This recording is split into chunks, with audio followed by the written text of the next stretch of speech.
my name's Ben, known university as Ben because my initials spell that, and I've been here in the quarry for about 35, 36 years, something like that. I'm sitting in my office up in North Yorkshire, looking at the Times, having an idle moment or so. I turned over to the property page, and there was an advertisement which said 25 acres of woodland 5 miles from Grantham. Well, I happen to live near Grantham, and I couldn't think of 25 acres of woodland anywhere near Grantham. So I got out an inch to the mile map in the days when you had inch to the miles, and a compass, and drew a circle, and there was no wood, you see. So there was a telephone number, and I phoned up the telephone number and discovered it was a place I had known most of my adult life, I suppose. I'd gone past the entrance dozens of times, but never been in, never actually explored it. So the following weekend, when I was at home, my wife and I and my sister-in-law climbed the gate and went wandering round. And to be frank, we fell in love with it. It was absolutely beautiful. But also it had a great potential in that it had some extremely good quality stone, which I knew was in short supply locally for the maintenance of historic buildings. And therefore, whatever the problems might be about extraction or non-extraction, that the place was going to be valuable, in any case, in the long run, besides being valuable for its beauty and its enjoyment. And my wife, and she said to me, what do you think about this? Well, I thought it was lovely, absolutely beautiful. And she said, well, if I were you, I'd sell everything you've got and buy this. It was quarried by a firm called Gregory's until about 7 years before we bought it. That's mid-60s. They ceased quarrying because it became a site of special scientific interest, and that made life very difficult commercially for the men to work. And at the time, the firm also rented number 2 quarry, which is just over that bank. So they moved their main operations into number 2 quarry and effectively no longer quarried in here, except when they wanted particular bits of stone. I've not quarried anything myself, but I have taken out the odd block that was already quarried and sold it on for specific purposes, with English Nature's permission. When we took over, my interest is in conservation, both nature and also buildings. So all the time we've had it, that's what, 37 something years, we've taken out with English Nature's permission odd bits of stone here or there for particular things, And in fact, this coming summer, we're going to remove 300 tonnes, which sounds a vast amount, but really is not, stone being the weight it is, which is going specifically to Lincoln Cathedral. And when I say taking out, it is already out. It's stone which was quarried a long time ago and has been standing there, not used. When it comes to a building of that quality, by and large, they use the less good stone on the outside and the better stone on the inside, where stone has got to be worked in more detail. Now, that doesn't include things like pinnacles and frets and architectural details of one kind or another, which are probably done in Ancaster externally. But for the most part, the walling is done from local Lincoln stone at Lincoln Cathedral, and the inside of the cathedral is mostly Ancaster stone from this hole. Most quarries were little parish-owned things because parishes had to maintain the local road, and they had to have a source to maintain the high road, but it ran through the parish. So in most parishes, particularly in stone country or gravel country, you'll find a pit of one kind or another, from whence this material came to enable the parish fathers to keep the road going. Otherwise, somebody would have their guts for garters, you see.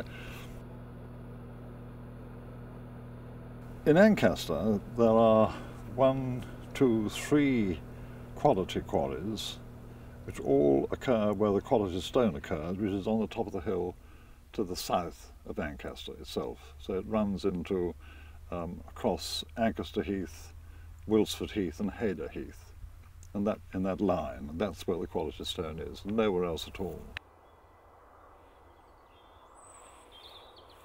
In the middle of the quarry, there's an area which our children use as a picnic site, but in fact it's partly the footings of a cottage sort of bungalow. I suppose the ancient name of it would have been a hovel, in other words, a one-storey building, you know. But it sounds so awful to call anything a hovel these days that you don't use the word. But anyway, a bungalow that was built 150, 200 years ago out of stone with pan tile roof and so on. And that was where the quarry manager lived. And he looked after the dray horses that lived on site, and you know, his own chickens and his own pigs and that sort of thing. And you can still see the footings there, and in fact you can still see part of a tile floor. But that came to a sticky end, I think, when the gypsies got in, just before we'd bought it. So what, 30, 40 years ago. And the roof was burnt off. And then the then owner, Peter King, sold what was left of the house to my friend Ralph Lammerman next door, and he used the stone to build an extension and office on the end of the farmhouse. So most of the stone is gone, but that's where the little cottage or hovel or whatever was.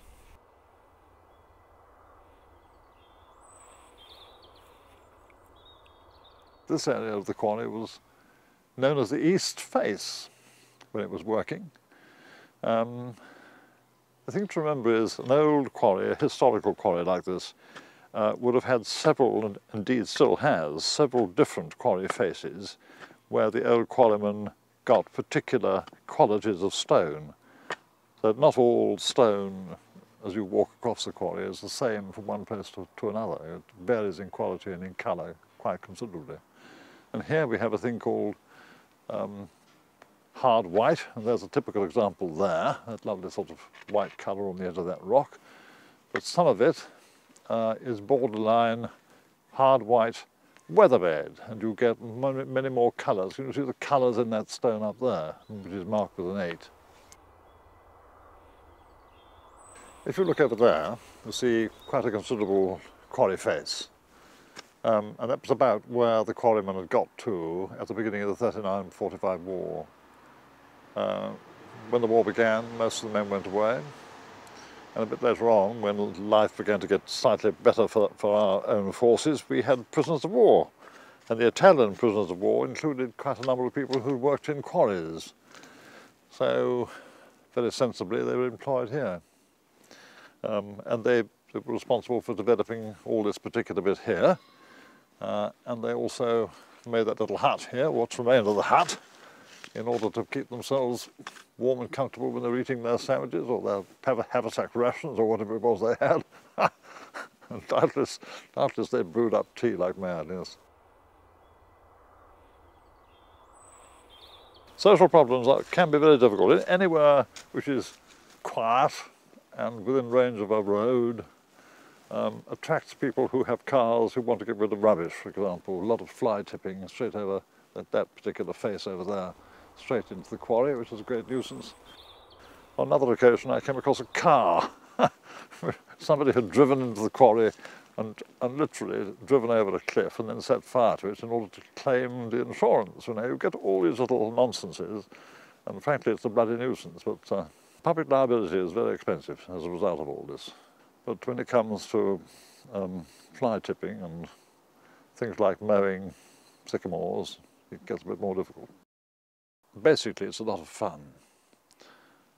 But there are problems. For us, any bit of disturbed ground will attract nettles. And nettles, once they're in disturbed ground, are extremely difficult to get rid of. The other thing is, if you allow one sycamore to develop, within 20 years, you've got 1 million sycamores. And we've got a problem here now. This next winter we shall have to get to work with some kind of mechanical thing to mow off all the tiny sycamores we've got. Otherwise we shall have a forest of sycamores. And nothing lives in a sycamore wood. It becomes a nasty, dry place of dry sticks and no animals. Because it's cold, you know, there's no undergrowth. Nothing will grow under a sycamore tree. Altogether highly undesirable. Lovely trees in a park, but get them in a wood and they'll begin to dominate. But when I first bought the place, which is 30-something years ago, by and large people were saying to me, like, what on earth have you bought that for? You know, it didn't actually want to say, well, what a bloody fool for buying such a white elephant, but that's what they meant, you know. These days, it seems suddenly to have dawned on our rather intense society that to have a quiet and beautiful place where you can run away to and play with the kids is a very desirable thing to have. Not only that, but we happen to have a very large reserve of stone, the most splendid stone. So every now and again, somebody suggests that he might like to buy it, you know. And I say such things as, well, English nature, quite apart from me, would know leisure to develop it, whereupon, on one occasion, somebody said to me, well, it depends on what you can give English nature in return. It's amazing what you can get out of the planners, they said, if you have something to offer them. And suddenly the permission may be available to me, which would never be available to you.